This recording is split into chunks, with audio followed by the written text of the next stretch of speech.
You found yourself on another episode of Locked On Bulls. On today's episode, we're going to talk about the Bulls parting ways with their lead trainer, somebody who's been there since 2016. Could have an impact on the Chicago Bulls and the offseason of change that AK has talked about. We're also going to do our season grade for Ayo Dosunmu and talk about the Bulls' biggest needs this offseason. All that and more on today's Locked On Bulls.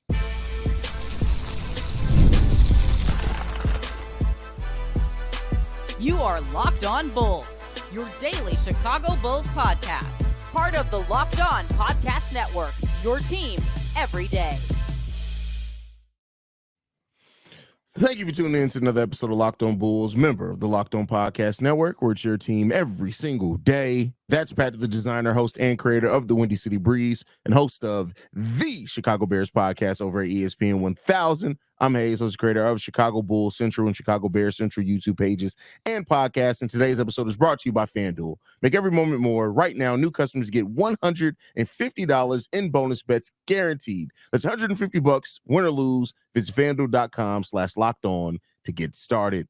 Pat, man, let's go ahead and jump into it for today. So the Chicago Bulls have parted ways with their trainer, Chip Schaefer, who's been there since 2016, actually worked with Phil Jackson during his Lakers run as well. Pat, how you feeling about this, brother? I mean, I guess, when AK talked about a time of change coming, this is not what I expected, although not to say we've had the greatest health on this team. But I mean, Schaefer's been very widely respected. It made sense to keep him on with Arturis when he came in and replaced John Paxson because you had some things already in place.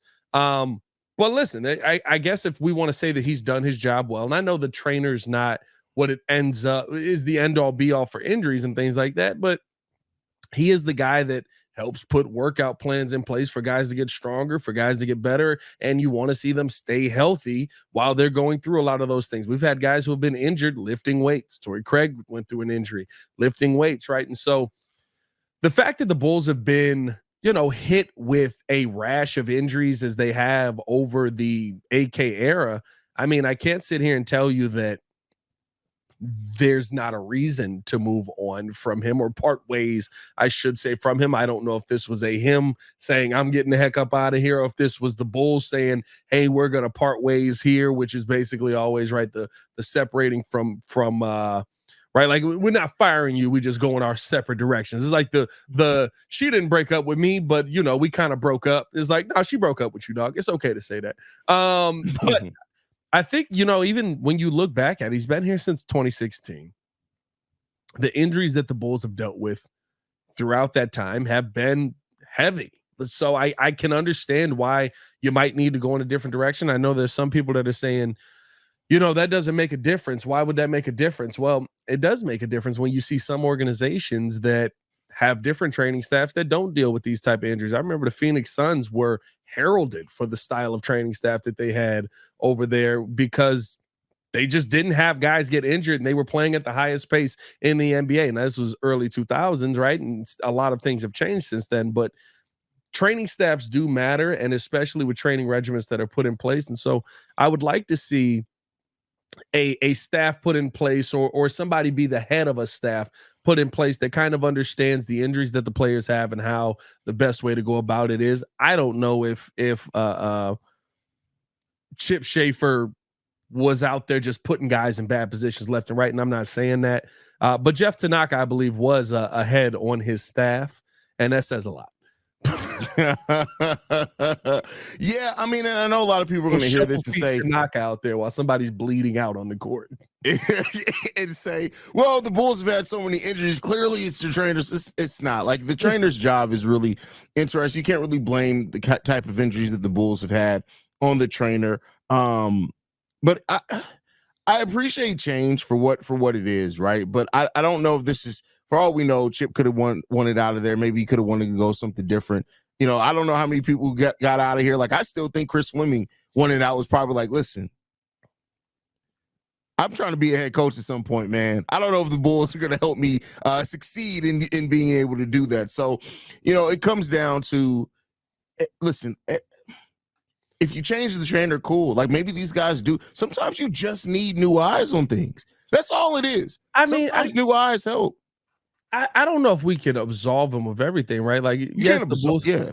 the Bulls have had injuries, but it is your athletic trainer's job to go out there and prevent injuries, to diagnose injuries, to, I don't know what what Chris specializes in, if there's a specific thing that he's better at that maybe the Bulls need something different there. But like, there is a part of that does fall on him, especially as the head guy.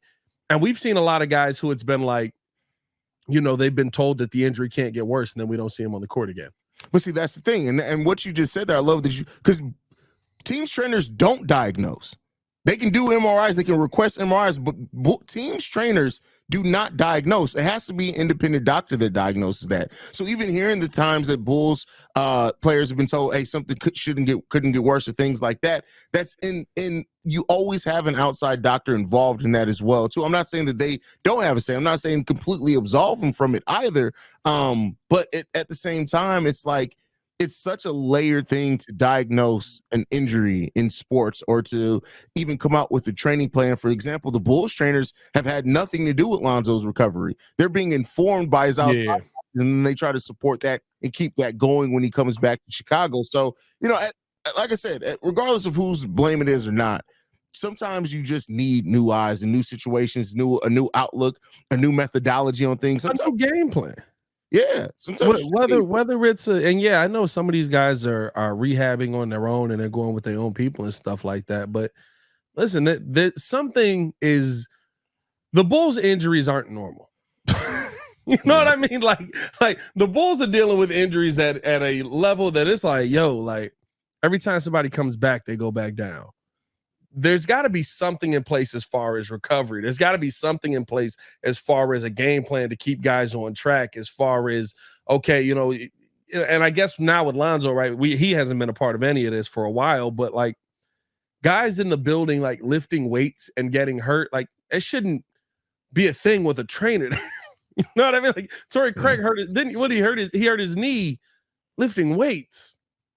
And I'm not saying it's not going to happen, but like, those are the things that I would expect not to happen. A guy being on the court and he turns his knee the wrong way, he got hurt there. But and I don't know. Again, I don't know if how much of this is on him, how much of a staff he has built out. I know we don't have much of a staff here in Chicago with the medicals, because a lot of stuff we just end up sending to not Northwestern. Why can't I think of the hospital that the Bulls are affiliated with? I can't think of it. It's gone. They don't know. They're affiliated because it's right up the street. They send a lot of people to the hospital, right? Like, hey, go get it checked out with the doctors. So I don't know how in depth the staff is. Loyola is who I was thinking of, Chicago Loyola. But I do know that there has to be some kind of idea and some kind of game plan put in place to keep guys healthy and to keep guys, bodies built up so that they can take the impact of an 82-game season. And that's one thing that we haven't seen from this Bulls team. Yeah.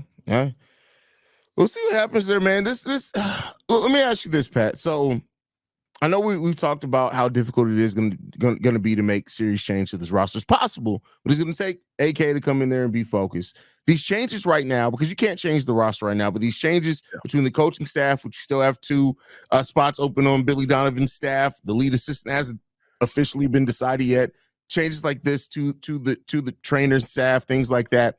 Do you look at this as AK right now systematically kind of going through things, evaluating each one of these groups differently? Because that's the way to look at it, is that AK's take a look at the coaching staff. He sat down with Billy Donovan. They decided to make those changes. He sat down with the training staff. He kind of looked at them and was like, hey, maybe it's time to go ahead and move in a different direction here. Is it all leading towards the change that we want to see with the roster? Do you think this is kind of more of one of those things where it's like, kind of spinning the wheels right now, doesn't really have any true indication yet to show that AK is truly trying to change a lot around here? I mean, listen, you can't turn the Titanic with a swift left-hand turn, right? Like you can't just spin the wheel and all of a sudden you're going to be able to turn this ship. I think that it does go. And here's the thing. The one thing that we praise the Bears for that we really don't talk about with the Bulls is there has been a lot of change throughout the organization that we've seen in AK's time here. And maybe this is just another step in all of that. Maybe he's speeding up the timeline with a lot of stuff, but bringing in shooting coaches, bringing in the developments, the player development staff, right? Like Now we're getting down to bringing in new coaches in general, bringing in training staff. I do think that those are things that are going to be important, because if you don't have an organization that is on the right path of putting teams on a championship level, then you're not going to have players that are going to be on the path of being on a championship level. Now, does it help to have the best talent in the world? 100%. Let's go find freaking Anthony Edwards, or go get Anthony Edwards. I know it's not possible, but he looks like his dad. Anyway, but no, I think that realistically speaking, you do have to make these changes up top, but it can't stop there, right? If you're serious about changing who this team is, your trainers can't turn a player on the court into freaking LeBron James. The players have to be better, and we just don't have good enough players right now. Yeah, that's the point. Like, I know we like to think everybody is you're just a developmental way, but some people do have ceilings. So, but we'll continue to talk about that. We're going to talk about a player who really kind of showed players to not showed fans to not put a ceiling on him this past season with his performance, and that's Ayo Dosunmu, who performed in a great way. But before we talk about Ayo, I got to talk to you guys about one of our sponsors, and that is DoorDash. Want to make mom smile? Start Mother's Day with flowers or surprise her with gifts from the brand she loves, delivered the very same day with DoorDash. Moms are a gift, so give her the best this Mother's Day. Get gifts as thoughtful as she is with DoorDash. Select from hundreds of expertly crafted bouquets to the best of tech to self-care essentials and more, delivered right to her door. This Mother's Day, get something thoughtful for mom on DoorDash. Surprise her from wherever you are with fresh bouquets, the latest tech, gift cards, self-care treats, and more to make her day that much better.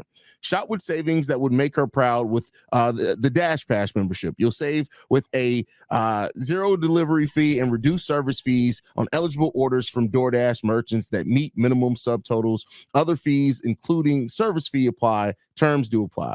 Get your Mother's Day gifts all in one place and get 50% off the next order, up to $15 when you spend $15 on your next flower convenience, grocery, or retail order now with code LOCKEDONNBA. That's LOCKEDONNBA. Order using DoorDash today. Terms do apply. All right, Pat. Ayo Dosunmu, one of the bright spots in the Bulls season this year. Him and Kobe White were definitely the standouts there. How do you look back on Ayo's season, and what grade do you give him on the season as well? You know what? I'll give Ayo Dosunmu an A-, because I think that it takes a lot to be able to bounce back and silence the demons in your own head. And what I mean by that is, a lot of times when a player has a sophomore slump, he can believe he is the player that many people have talked about him being. He can believe that he is the player that many people look at him and say, hey, listen, we knew that you were a second round pick worthy player. You're finally showing your true colors, and this has been a horrible season, especially with as much opportunity as Ayo was given in his second season to go out there and be the legitimate point guard. But when I look at Ayo Dosunmu this season, I mean, you're talking about a guy that during the regular season shot it 40% from three through 76 games, ended up having to start 37 games, so still had a up and down role, upped his points per game to 12 points per game. I mean, like, a guy who improved a lot for the Chicago Bulls and defensively got back to the Ayo Dosunmu that we wanted to see in that rookie year, or that we got to see in that rookie year, I should say. And I think that those are the things that, when I talked about Ayo having a sophomore slump, the part that impresses me about people that go through sophomore slumps is, okay, how do you bounce back, and do you bounce back even better? And I think Ayo gained a confidence in the second half of that season that was absolutely unmatched. He realized, oh, snap, there's not a lot of like in the second year, it was like, okay, I need to play at the pace that the team is playing. Mm-hmm. This year, especially in the second half of the season, it felt like Ayo Dosunmu was saying, I need to set the pace for the team to play at. And I think you saw that with the fast break numbers and different things like that, where when Ayo Dosunmu was on the court, you saw the Bulls pushing the ball off of the rebound a ton. When he was off the court and when he was dealing with some of the injuries and stuff like that, it was like, well, we're not moving much. We need to go. We need to go that way very quickly, and nobody wants to do that. I love the bounce back that Ayo had. I love the fact that he was able to overcome down season last year. And I love the fact that it looks like he's going to be one of the bright pieces that you have. Now, I'm not sitting here telling you that Ayo Dosunmu, I would say Ayo Dosunmu in much less scoring got himself kind of to a similar place to me with Kobe White, where I see a guy. I know I can identify a guy that's on this team. I can identify a legitimate player that I think will be here for a while. Now, what is the ceiling of that player going to be? Can you take another jump? Can you take another step in the right direction? Or if this is who you are, how are you going to get the most out of the points that you're putting up on the court? Yeah, I mean, listen, in Ayo, it's him as a starter. These starter numbers are really eye-opening to maybe what the Bulls may see and may try to dictate some things. So he started 37 games for the Bulls last season. In those 37 games, he averaged 15.4 points per game, 4 assists, 1.5 steals per game, 3 rebounds. He did that on 50% shooting from the field and 41% from three-point range, taking 5 3-pointers per game. It's not like it was just 2 or 3. 5 3-pointers per game. That's really nice clip there. Now, I'm not saying he's going to come in if he's the starter next season and start off depending on what they do with Zach, and that's necessarily what he's going to give you right away. But there is more reason to believe with how he performed in this season that he can get close to that. And I think when you look at the brand of defense that Ayo brings, even if he's scoring 12 to 15 points, that's an added plus as long as he's shooting the ball efficiently. And you said it earlier that he kind of got back. I won't say that he got back to what we saw rookie season, but I think he got back to what we expected the jump to be from the rookie, what he did his rookie season to his sophomore year, that he went through that sophomore slump. So now he's kind of back on track and reinvigorated the way that you look at his potential. And that's all you can ask a player to do. Still only 24 years old, has tons of growth and development left to do. We know with Ayo, and the fact that he's on a $6.5 million contract, all the even better for it. So Ayo's season was great. I love how when Kobe went down and Kobe was going through a slump. By the way, have you seen the guy Jared who be in the comments and he blames Kobe White's slump on Ayo Dosunmu? Have you seen that? I haven't, but I probably have just mentally blocked out so many comments from all the Bears stuff that I get. Bro, you got to. The dude literally has this whole thought process on. He even said that Kobe White was unofficially benched for Ayo Dosunmu because Ayo had more of the passing duties at times. It was like, no, Kobe was we've seen Kobe go through slumps every year. Yeah, Kobe just had a down season. He just had a down. I don't know what to say. Like, he did not play well. Sometimes, look, when you try to do smart things and be stupid, it just leads to a place where it's just like, what are we doing? You know, listen, the thing I love about Ayo is I think Ayo finally became comfortable with the player who he is. Yeah, of course we look for the defensive numbers, but you look at Ayo through the entire season, right? 4 points a game to start off in October, 6 points a game in November, 10 points a game in December, 12 points a game in January, 15.8, almost 16 points a game in February, 17 points a game in March, almost 18 points per game, 17.7 points per game in April. I think Ayo Dosunmu just got comfortable like, hey, listen, I'm probably going to have to be more of a scorer on this team than a facilitator, than a legitimate point guard. And if all they're asking me to do is go down here and score the basketball, get back on the defensive end and play some defense, I like that. Now, he did swap that in with some games where, and listen, we need you to be the point guard. We need you to facilitate. We need you to set things up. And I love the fact that he can kind of be versatile in both roles, but I think the part that Ayo really got away from, especially his first year, was like we almost tried to pigeonhole him into being a defensive specialist. And while Ayo is a really good defender, Illinois Ayo could score. Illinois Ayo was a scorer. And I think this season, especially coming towards the end of the season, he finally kind of got back to those roots of like, oh yeah, I can put the ball in the bucket like really well. And I am faster than a lot of people that are going to be standing across from me, except Tyrese Maxey. You got to stop matching up with him. But I am going to more times than I'd had the ability to get myself to the bucket and score. And it just, you saw the confidence grow offensively. That's what I want to see continue to grow with Ayo Dosunmu. Of course, I want the defense to be there, and I want him to be that guy who has the least amount of percentile the least amount allowed percentile of coverage for a offensive player trying to get past them. But the most beneficial version of this guy that we can get is the guy that we saw at Illinois, a guy that on the pick and roll, boom, I can pull this mug up mid-range. I can kick it out to the 3. I can get to the hole if I need to. I can do whatever I need to do, and I can catch you on your back foot. That's a benefit. That's a benefit to the Chicago Bulls if they can keep this kind of Ayo around. Yeah, especially at this kind of everything. Like what Ayo's turned into is exactly what you want to see, especially from a second round pick. The fact that we even had expectations for second round pick shows the potential that Kobe White does have, and that he continues to flash. He had to refine his game some in the rookie in his sophomore year, and that was a slump. And now he bounced back and he's back on track to what we kind of had hoped for him. And now we're going to see how he continues to build off that. So because he stopped going on CHGO, got to be right. That's crazy. That's crazy. I'm joking, guys. I'm joking. That's y'all hilarious. Know y'all my guys. I know y'all my guys. I was confused when I was like, "Hey, can we see if he's gonna be good first before we throw him on the podcast?" Like, I mean, it was the hype. Like, he had a great rookie season. I wanted them to focus on basketball. That's all it was. No, they know they're my guys over there, man. But don't get Ayo on next year. Take somebody else, man. Who we got at the back of the bench that they can have on the show weekly?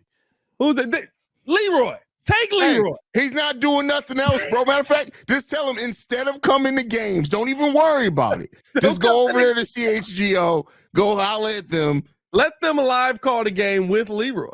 That'd be great. He should be the new host of their tavern style show. He's from Chicago. That's the best thing for him, bro. Bang. There it is. There it is right there. Hey, man, appreciate y'all for tuning in, showing love, man. Hit that like button, subscribe to the page if you have not done so. We do have to talk about the biggest offseason needs. I mean, how do we whittle them down to one? Can we start with Leroy being on CHGO weekly?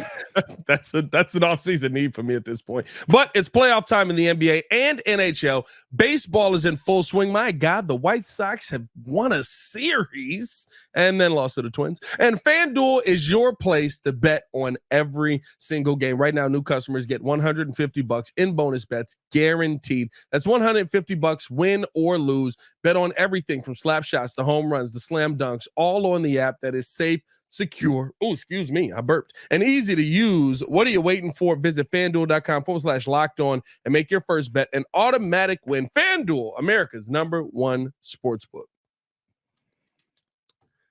Think they'll care about the burp in the ad read? They'll be all right. All right, Pat. So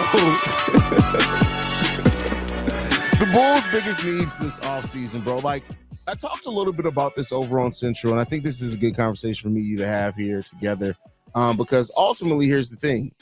We know that it's easy to look at center, and center is one of the bigger needs here for the Bulls. Make no mistake about it. But it's going to take more than just the center to truly get the Bulls the place that we all know that they need to be and they should want to be. So when you look at this, right, there's a couple of different routes, whether you talk about addressing in the draft through trades or whatever. Is it shooting that you look at as that you think that shooting, even with kind of the limitations that we have of Vooch's center, could that be something that helps the team? Is it having a mobile defensive shot blocking center, that one that could run with Kobe and Ayo? Is that the bigger need? Like, what do you view as the biggest need right now for the Bulls this offseason? I mean, listen, you know how I feel, and I've said this all season. The Bulls keep losing at math. You got to shoot the basketball. I don't know. Now, I don't know if this is a Billy Donovan system thing, because it seems like all the players that come to the Bulls decide miraculously, hey, we're done shooting ever again. But you got to find a way to shoot the basketball.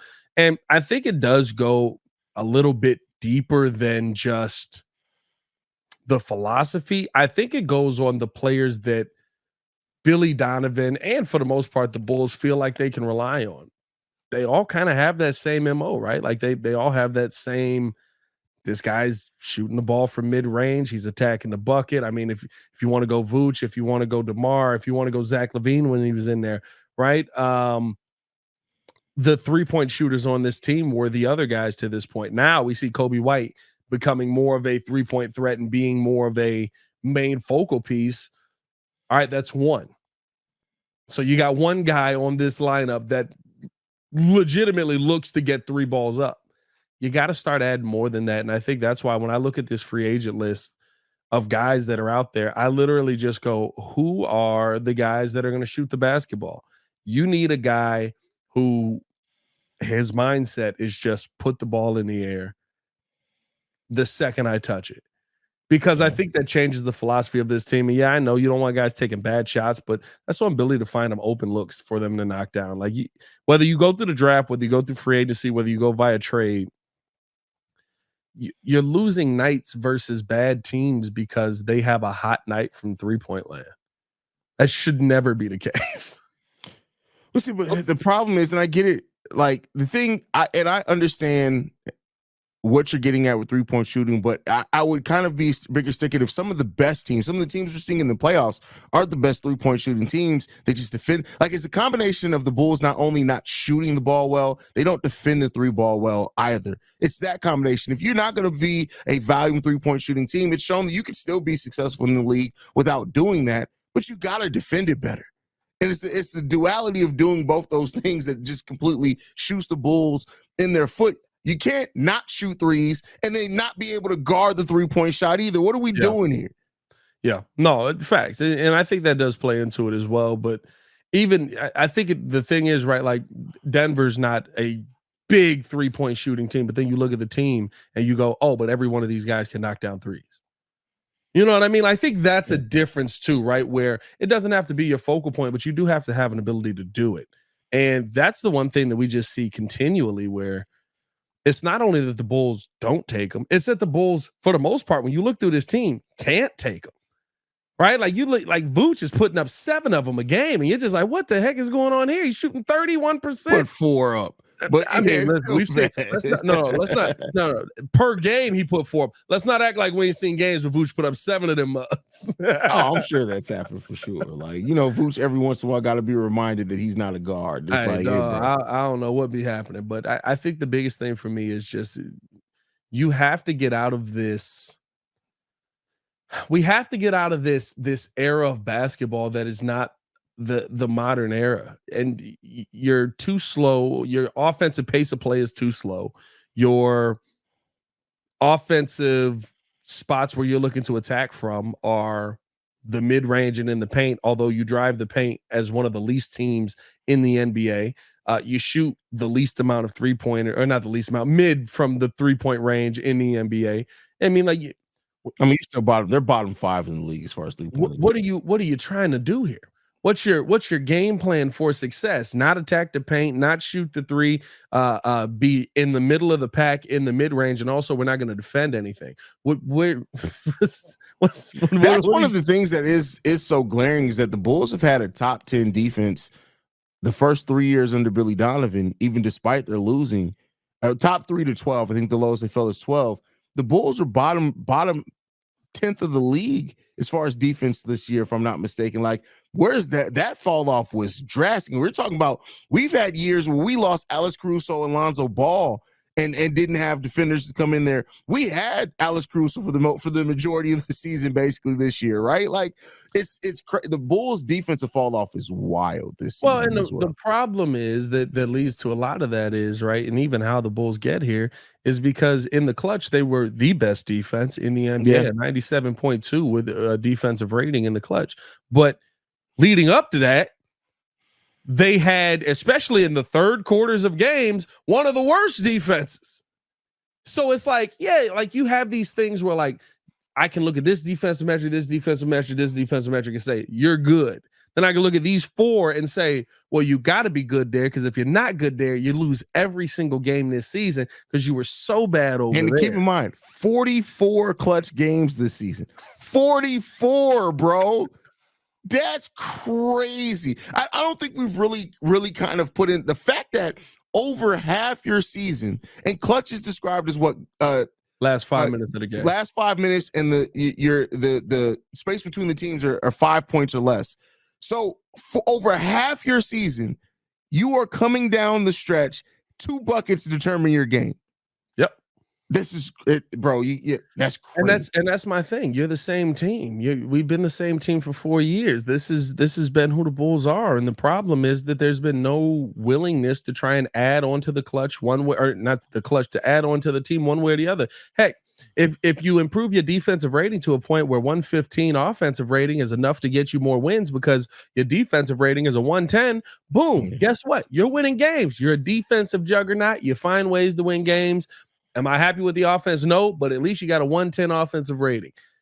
If you got a 115 offensive rating, or what are the Bulls this year? 116.6 or something like that.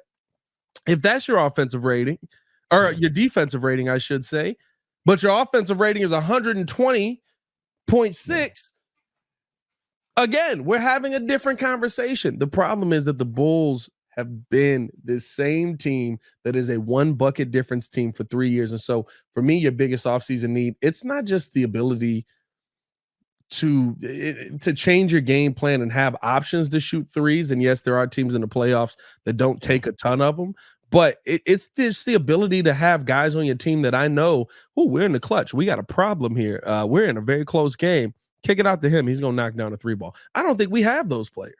This is true. This is true. So yeah, this offseason is going to be very interesting to watch, bro. Because AK, no, and what we've already talked about, right? It's going to be interesting one way or another because, it's like, to me, AK came out and said, once he said, I can't run the same team back. This core needs change. And now, if you do run it back, it's like, okay, AK. It's about as interesting as Pat with the White Sox hat on and the Bears shirt on. It's about that interest. Hey, listen, let's not. I'm a disheveled man right now. Let's not act like. Yeah, I mean, let's not act like the Bulls have never said one thing and then completely did another. Hey, boys, we're gonna get younger and more athletic. That was but that's. Do we really want to be reminded of that era of Garpax already? Like, we're here. We're here. What are you talking about? Reminded. We're living in it. I mean, at least he said things like stay competitive and continuity. Like he AK is up until this point told us exactly what he was going to do. We just kept hoping it didn't mean what it meant. But he's like, hey.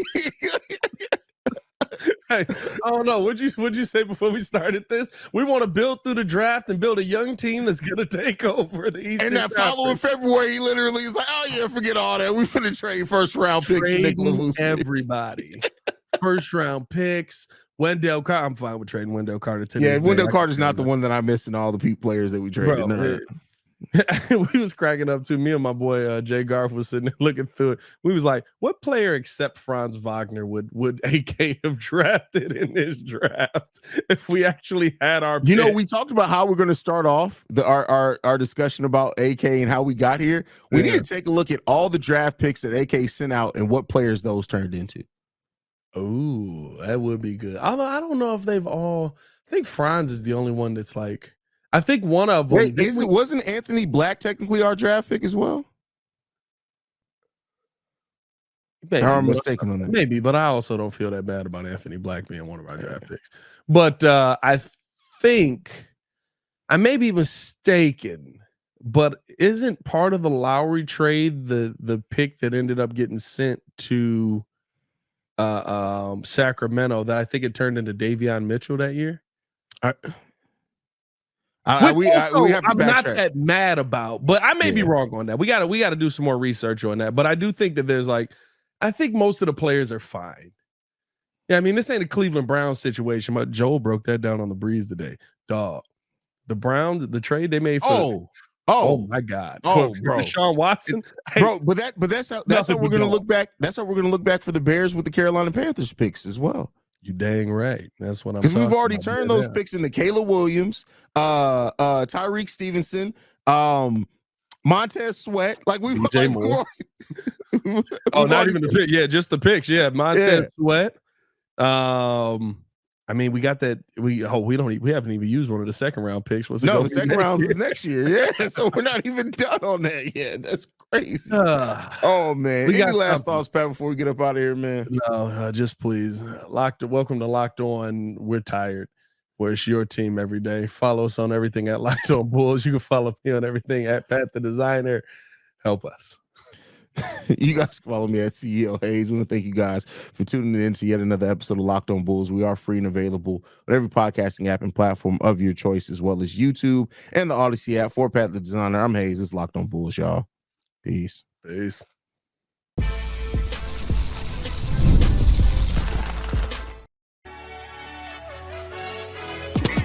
Close enough.